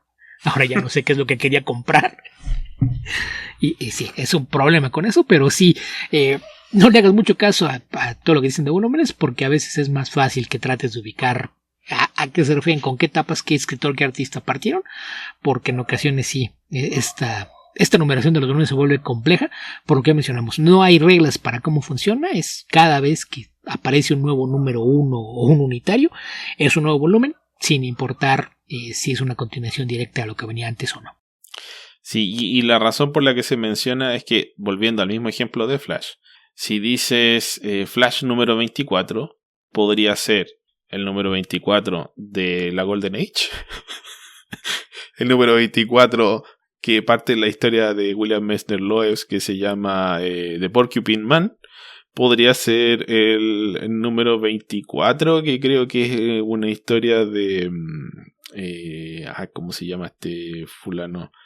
De Brian Buccellato y... ¿cómo se llama? Francis Manapul. Que creo que es la historia donde aparece una especie de Flash reverso nuevo, si es que no me falla la memoria. Podría ser, etcétera. Podría estar por aparecer en la serie actual que escribe Cy Spurrier. En fin.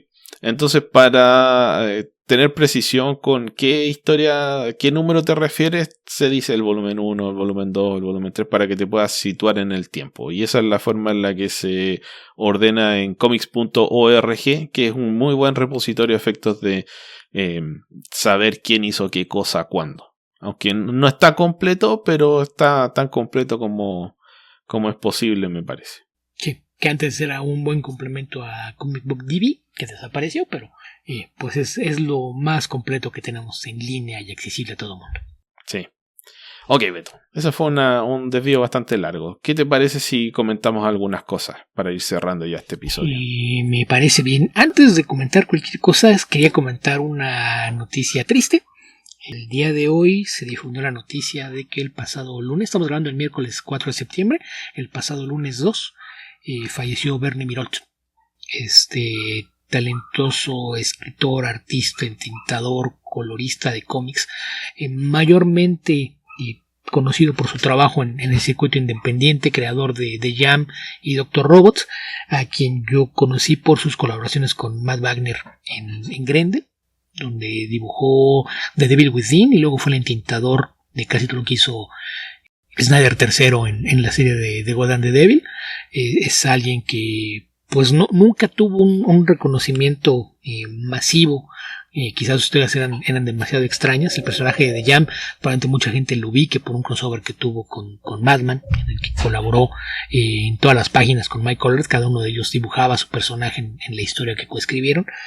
Es conocido por su labor en el circuito independiente y durante mucho tiempo fue uno de los mejores amigos de Matt Wagner. Hace muchos años que se distanciaron, pero incluso él era la inspiración para el personaje de Kirby Hero, uno de los personajes secundarios en Mage.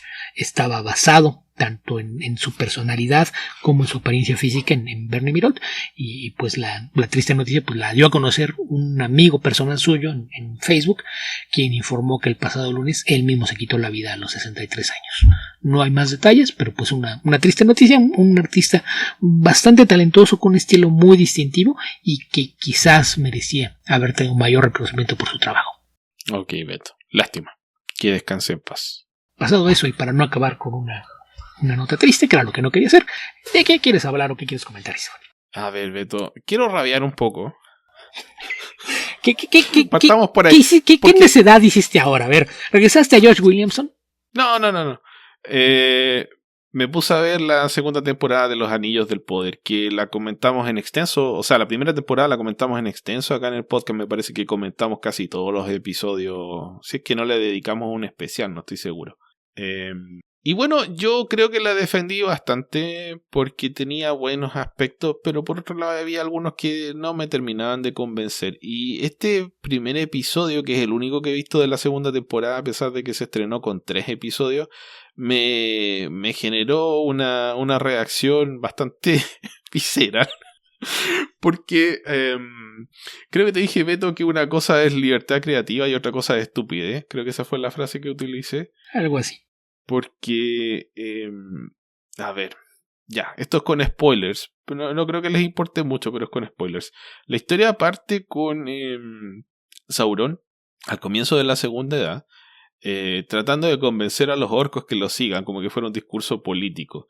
Y los orcos mayormente lo quieren asesinar. Entonces uno se le lanza encima y Sauron se da vuelta y lo asesina, qué sé yo.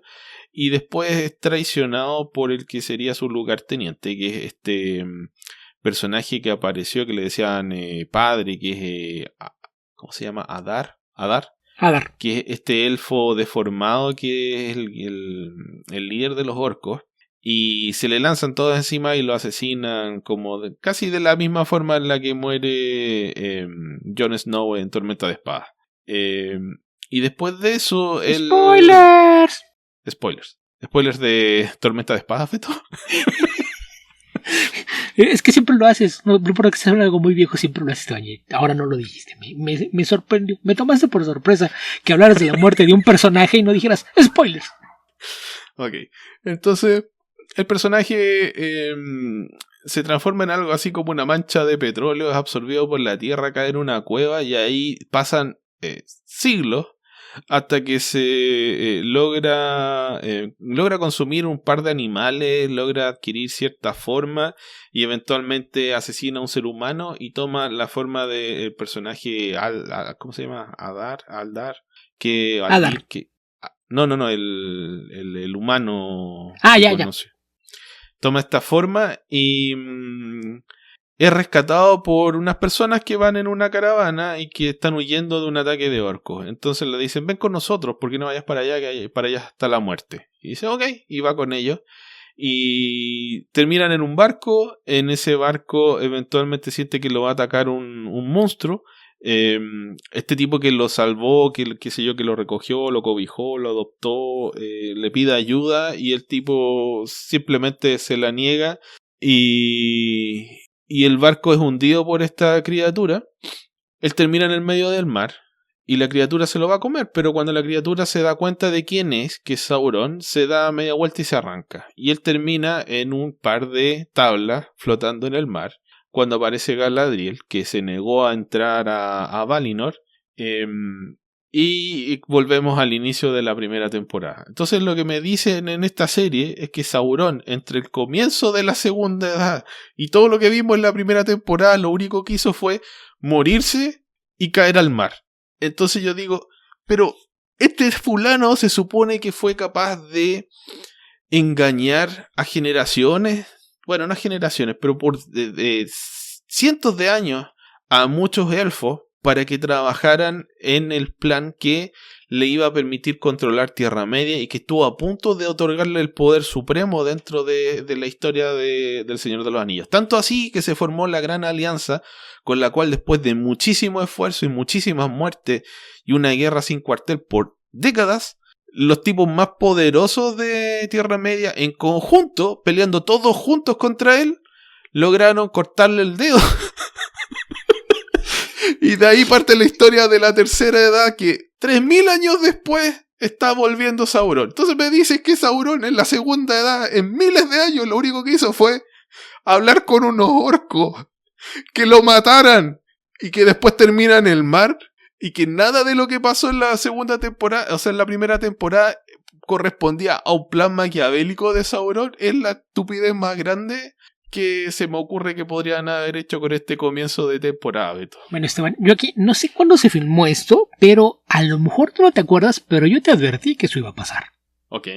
¿No te acuerdas? No me acuerdo. Cuando estaba la huelga de escritores, antes de que seleccionaran los actores, cuando eran solo los escritores, uno de los directivos de MGM Amazon Studios le hablaron sobre cómo iba a afectar los proyectos. Dijo, pues hay algunas cosas que van a tener que pausar y demás, pero en general hay muchas cosas en las que ya había guiones y vamos a trabajar así. En el caso de las temporadas de televisión, usualmente nos gusta tener escritores, pero al menos en el caso de Rings of Power, vamos a trabajar sin escritores en el set. ¿Quién los necesita? Y yo te dije, van a trabajar sin los escritores y sin los showrunners. No hacen falta. Total, pues la historia ya está ahí. No es como si tuviera que cuidar que tenga sentido lo que están haciendo, ¿verdad? Entonces, yo sabía que esta segunda temporada iba a tener algunos problemas, porque aparte, cuando vino lo de los actores, el mismo productor con la idiotez decía, no nos preocupa, porque como estamos filmando en Inglaterra, ya tampoco nos vemos afectados por la huelga de actores. No nos afecta ni la de escritores ni la de actores. Y decía, ok, al rato que te digan, tu serie ya se vino abajo, no preguntes, pero ¿qué fue lo que pasó?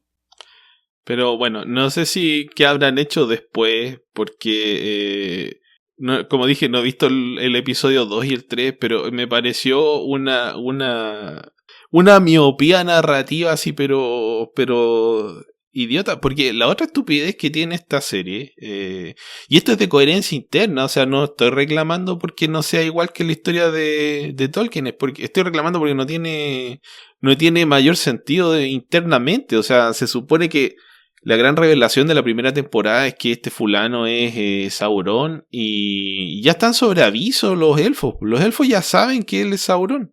Entonces, ¿cómo se supone que cómo se va a presentar como Anatar? Porque además muestran que Anatar es el mismo, pero con las orejas puntiagudas. ¿Cómo se va a presentar como Anatar? Él se supone que él se presenta como Anatar a los elfos, y eso lo pueden adaptar como quieran, pero se presenta y los engaña, por lo menos una porción de ellos. Los más fieles, los más correctos, que serían Gil-galad, que Gil-galad no lo han presentado como el elfo más correcto en ninguna de estas temporadas, lo han presentado como un rey algo pomposo y temperamental. Se supone que Gil-galad era como el más noble de los personajes de la Segunda Edad. Y de hecho muere peleando con Sauron. Elrond era su lugarteniente, etc. Es uno de los que no confía en Anatar y no lo deja entrar a su reino, y por eso él logra ser enemigo de Sauron, porque no es conquistado, porque desconfió. En cambio, no ocurre lo mismo con Celebrimbor, que es el que termina ayudándolo a confeccionar los anillos del poder. Entonces, para que eso ocurra, tiene que haber un engaño. Pero cuando estás sobre aviso, ya no hay engaño. Obviamente tendrías que ser co-conspirador. Parte de una asociación ilícita de elfos y... ya se me olvidó cómo se llaman estos semidioses o espíritus como Sauron. En fin, esos son... yo digo, no tienes que seguir la historia al pie de la letra, pero por lo menos si vas a contar eso tienes que buscar una manera coherente de que las cosas funcionen. Y ya te anunciaron en los trailers que va a aparecer como Anatar y va a volver a aparecer frente a Celebrimbor. Pero ya vimos que Celebrimbor sabe que el fulano es Sauron. O sea, ya se lo contó Galadriel. Elrond lo sabe. Es una tontera. Yo todavía no empiezo a verla, pero me dio risa un comentario que vi de alguien, porque Y recordarás que cuando se partieron las primeras temporadas veían como competencia las dos sagas de fantasía, ¿no? Que tenía Prime Video y Rings of Power, y HBO Max tenía La Casa del Dragón. Y ahora pues se dio igual, pues prácticamente una detrás de la otra, ¿no? Y la mayor queja que ha tenido la actual temporada de La Casa del Dragón, que voy como a la mitad, porque si ellos decidieron que iban a avanzar lento con la historia, decir, pues yo voy a avanzar más lento con cómo la veo. El comentario que vi después de que parte los hijos del poder dice, ok, sí, no partió de la mejor manera, pero al menos pasó algo. Lo cual no sé si sea consuelo. Bueno, en la medida que sea lo que pase, puede llegar a ser un consuelo. Sí, creo que decía no sé cuántos episodios van. No sé si decía 2 o 3 episodios, pero decía, en 2 o 3 episodios ya pasó más que en toda la temporada de House of the Dragon. No sé, no... Creo que eso solamente sirve en la medida que lo que termine pasando en House of the Dragon sea muy malo. No sé, pero por ahí apareció George R.R. Martin a decir que va a escribir una entrada en su blog para hablar de todo lo que salió mal con La Casa del Dragón. y obviamente los lugares donde replicaron, dijo esto, se llenaron de toda la gente que creo que le manda cheques mensuales, porque parece que creen que trabaja para ellos. ¡Cállate y escribe tus libros!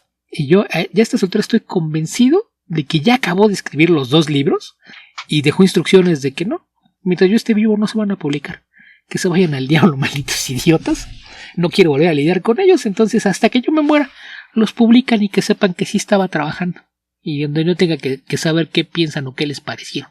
Pavos, porque sí, lo mismo, eran de los como 20, 30 comentarios que vi, el 90% eran quejas y todos ellos de gente con palomita azul, entonces sí, ¿por qué no me sorprende?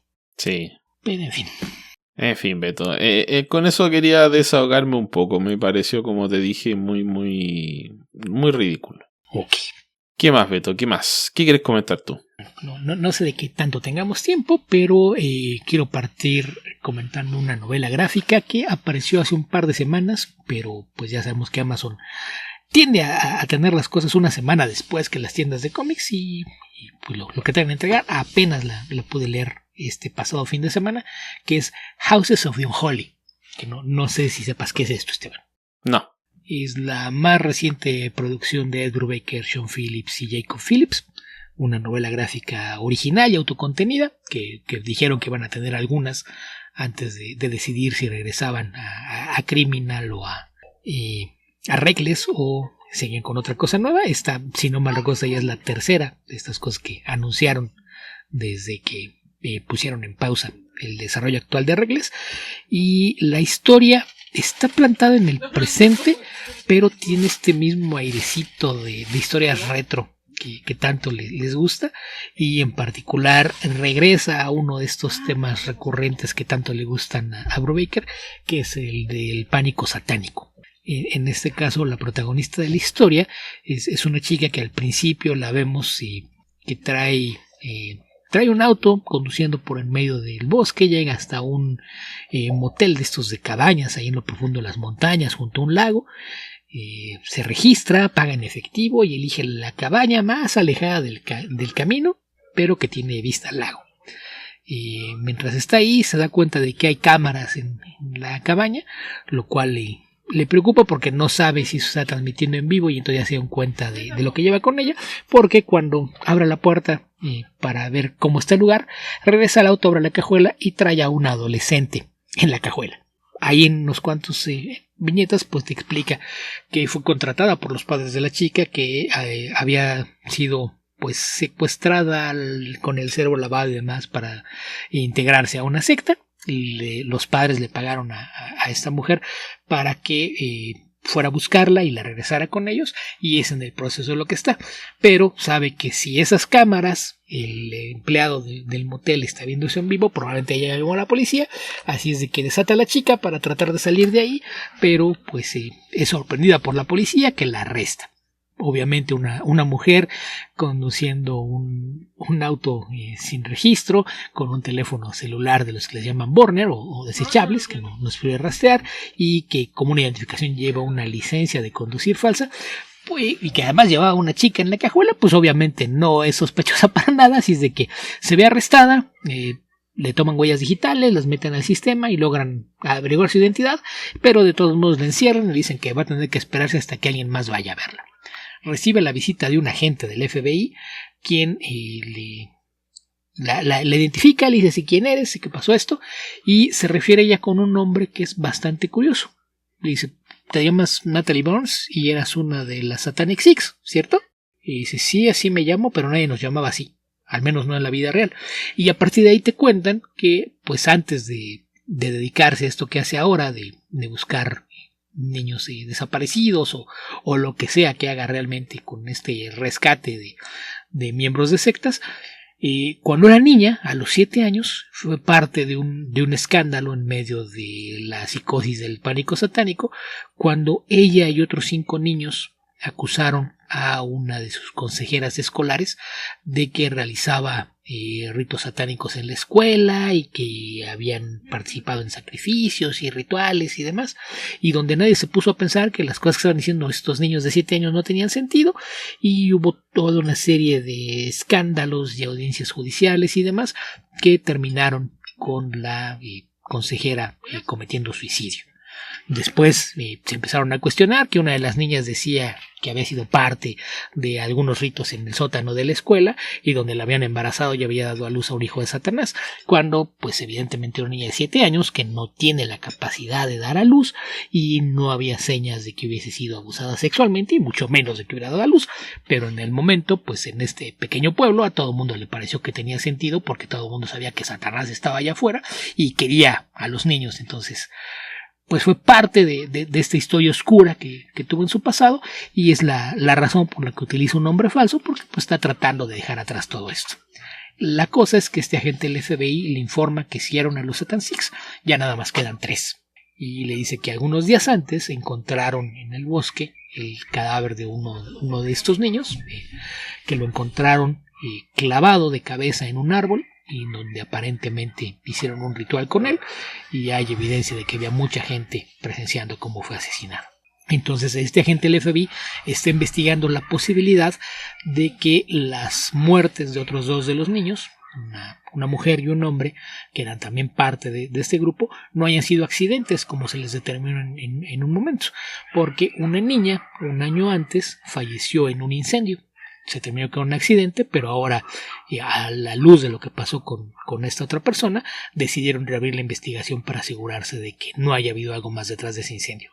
El otro muerto es otro de los niños, quien fue encontrado en una iglesia abandonada en México, donde sus restos pues habían sido devorados por animales salvajes.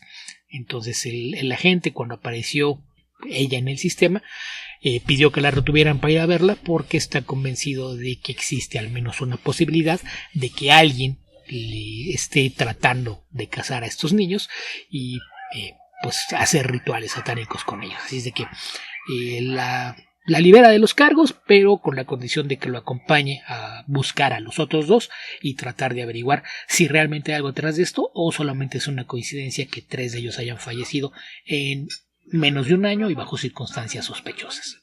Y esa es la premisa con la que parte. Es una historia, ya sabemos el trabajo de Baker y Phillips te da esta construcción de mundo que se siente como un lugar vivido, personajes bien desarrollados, complejos, con una historia pasada en donde los traumas y situaciones que han vivido en el pasado alimentan muchas de las decisiones que toman en el presente. Entonces una lectura muy muy buena. La verdad es que ya no es sorpresa, pero siempre estás esperando en qué momento vas a tener un tropezón de este par de autores, algo que no sea tan bueno, que digas, sí, estuvo bien, pero me esperaba algo mejor. Al menos a mí no me ha sucedido, y la verdad es que esta historia es bastante buena porque intercala la investigación que están haciendo mientras tratan de localizar a estas otras 2 personas, a estas otras 2 personas, y al mismo tiempo te va construyendo un poquito qué fue lo que pasó con el caso de cuando Natalie era una niña y cómo fue que al paso de los años terminó convirtiéndose en esta mujer que vaga y haciéndose pasar por otras personas y ayudando a otra gente a rescatar a sus hijos de sectas. Ok. Creo que valdría aclarar un poquito qué es el pánico satánico, Beto. que ya lo hemos mencionado varias veces, ¿no? Que fue esta idea en los Estados Unidos, sobre todo en las décadas de los 70 y principios de los 80, donde la gente, sobre todo en comunidades rurales o en la parte central de los Estados Unidos, estaba convencida de que había sectas satánicas que estaban trabajando para hacer que el diablo ocupara la tierra y finalmente trajera el apocalipsis, ¿no?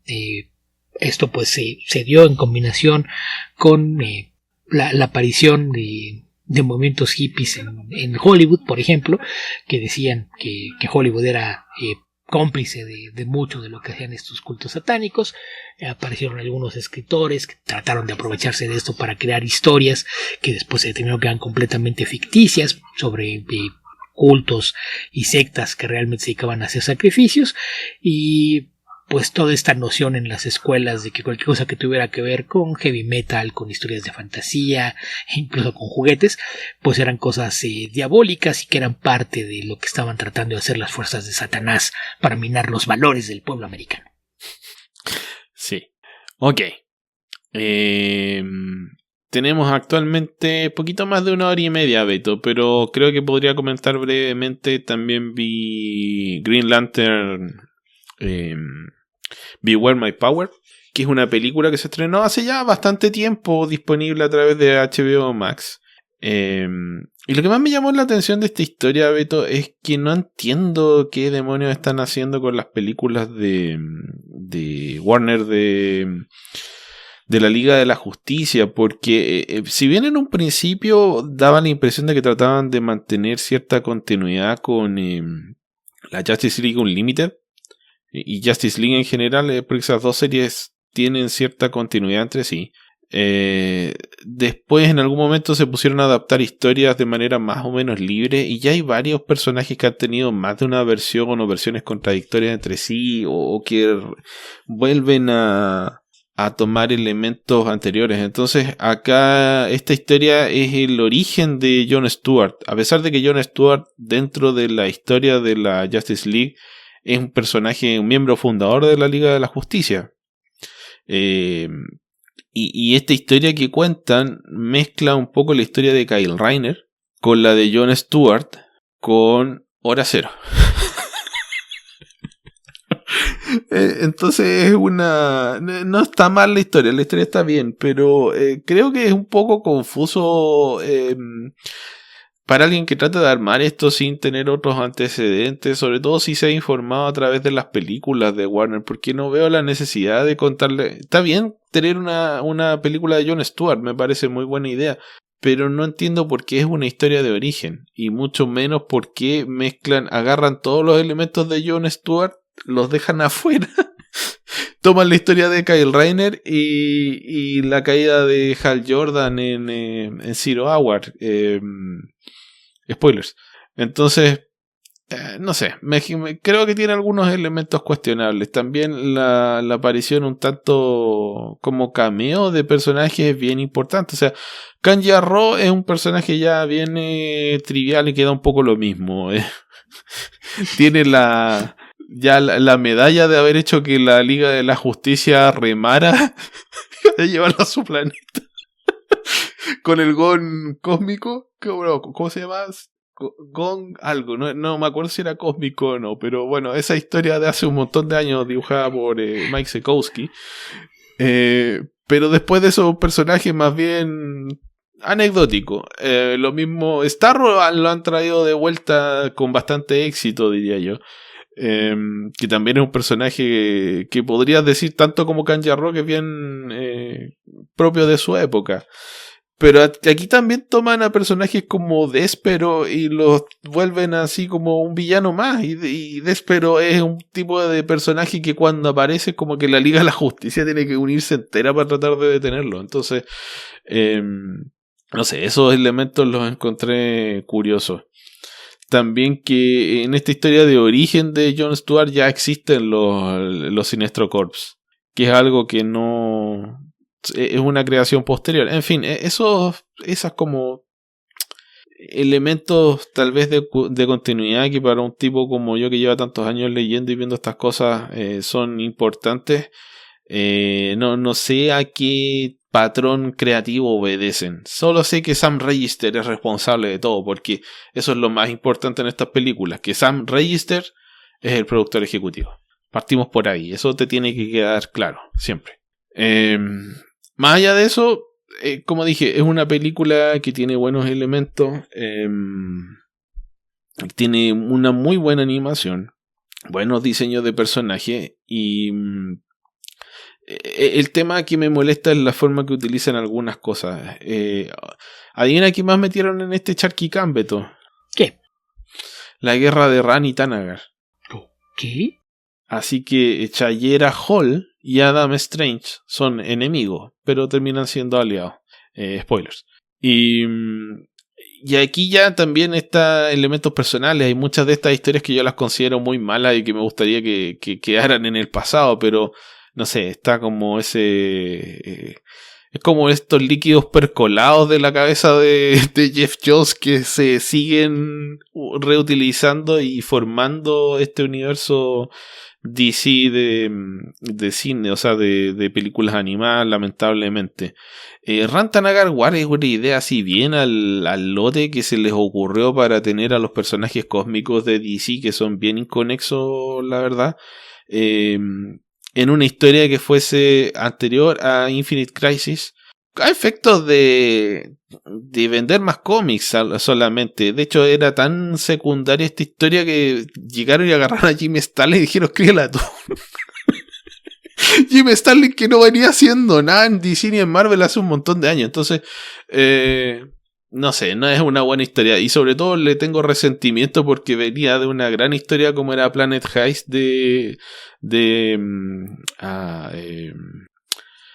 se me olvidó cómo se llama. El colaborador de Jock Beto, el escritor de Losers.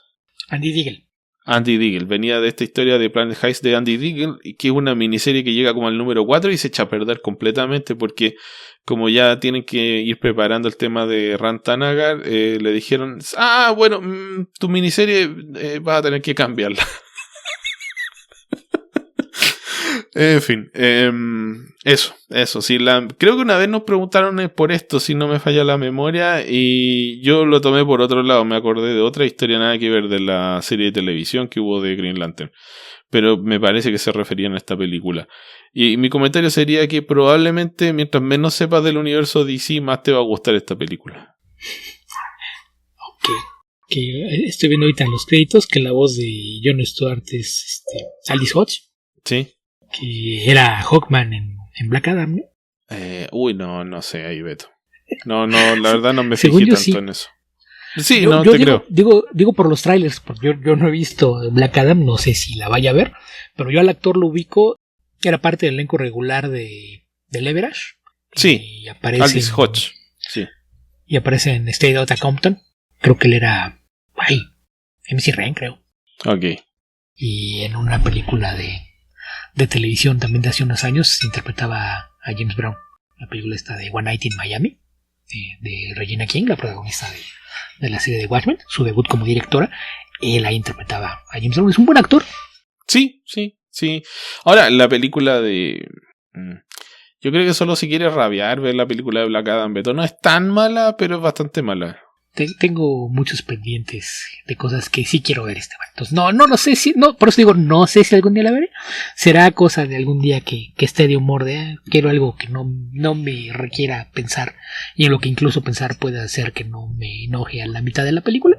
Puede que entonces decida verla, pero no hago promesas. Te diría que lo que más disfruté de la película de la JSA, de Black Adam, fueron los, 5 o 10 minutos en los que aparece Pierce Brosnan como Dr. Fate. Ken Nelson, Dr. Fate. Ok. Espero que le hayan pagado mucho dinero, Beto. Se lo ganó. No lo sé. Que alguien más disfrute ese dinero que a Warner le gusta tirar a la basura, Beto. Sí, ya sabemos que normal, ¿no? Después eso sirve para enlatar más cosas. No, necesitamos más beneficios fiscales. Enlátate esto. Y quítate esto de las plataformas. Ok, eso sería lo último que quiero comentar. Vi algo más, pero con eso está bien. No sé si quieres comentar algo más, Beto. No, yo he visto también por ahí un par de series y películas, pero ya. Creo que esto se empieza a ser larguito y una cosa fue que en el 400 si nos dimos vuelo, pero no queremos regresar a los episodios de 2 horas. No. Con esto nos comenzamos a despedir. Recuerden que nos pueden encontrar en comicverso.org, donde están disponibles links a la gran mayoría de nuestras redes sociales, por lo menos a las más importantes, a las que les prestamos atención, sobre todo las que tenemos mayor número de interacciones, diría yo. Si desean unirse a nuestro Discord, que es el canal donde más nos comunicamos con nuestros auditores, lo pueden hacer ingresando a bit.ly/discordcv todo con mayúscula. Si desean colaborar con nosotros y unirse a nuestro Patreon, colaborar con dinero, lo pueden hacer en patreon.com/comicverso, donde pueden acceder a la publicación anticipada de este podcast, a nuestros especiales mensuales, el último de los cuales se lo dedicamos a The Crow, la película de 1994 de Brandon Lee, dirigida por Alex Proyas, y también a nuestros minisodios, que hace rato que no sacamos uno, Beto, así que ojalá podamos sacar algo por ahí. Yo prometí SummerSlam, pero después la vida se me vino encima, sobre todo por el tema que comenté hace un tiempo me he visto obligado a hacer ejercicio, ir al doctor, a tomarme examen, etcétera. Eso me ha quitado bastante tiempo. Así que eso, espero que nos podamos poner al día pronto. ¿Dónde más te puede encontrar la gente, Beto? Yo empecé a editar el minisodio dedicado a Klaus Jansson, entonces voy a ver si lo puedo publicar antes de que aparezca este episodio. Si son patrocinadores superhéroes, échenle un vistazo por allá, porque probablemente ya está, y si no, aparecerá inmediatamente después de esto. Ok, ahora sí, ¿dónde más te puede encontrar la gente, Beto? En redes sociales estoy activo en Twitter y en Blue Sky. En ambas me encuentran como Albion2112, buscando mi nombre. No hay mayor pierde. Más allá de eso, tengo un blog que encuentran en novelalasidades.blogspot.com y una página de Patreon que está en patreon.com/iaficcionauta. Y aficionauta todo de corrido y con X. Soy también colaborador frecuente del podcast Archivos Temporales de nuestro buen amigo Héctor McCoy, y que un par de días después de que escuchen esto, pues habrá un episodio dedicado a las adaptaciones de cine y televisión de superhéroes que aparecieron en la década de los 70. Y es de que probablemente sea también de su interés. También regresé la semana pasada al poderoso podcast Comicase. No hay garantías de nada porque no sé qué otros temas quieren seguir tratando, pero pues por lo menos la semana pasada ya le dedicamos un rato a charlar acerca de la versión 2024 del Cuervo. Ok, yo puedo decir que hace poco escuché el episodio de Archivos Temporales sobre Speed, y tanto fue lo que lo estaba disfrutando que terminé viendo la película. De hecho la puse acá para que me acompañara mientras estaba editando el episodio anterior de este podcast, que lo que hizo que me atrasara, Beto, porque es muy buena. Para que atrasarme me demoré un poco más en editar, porque cada rato decía, aquí viene la parte del bus cuando salta ese segmento, spoilers, aquí viene la parte en la que muere Harry, spoilers. Así que, en fin, eso. Habitantes del futuro, donde sea que estén y cualquiera que sea el momento en el que estén escuchando este podcast, que tengan ustedes muy buenos días, muy buenas tardes o muy buenas noches. Cuídense mucho. Hasta la próxima.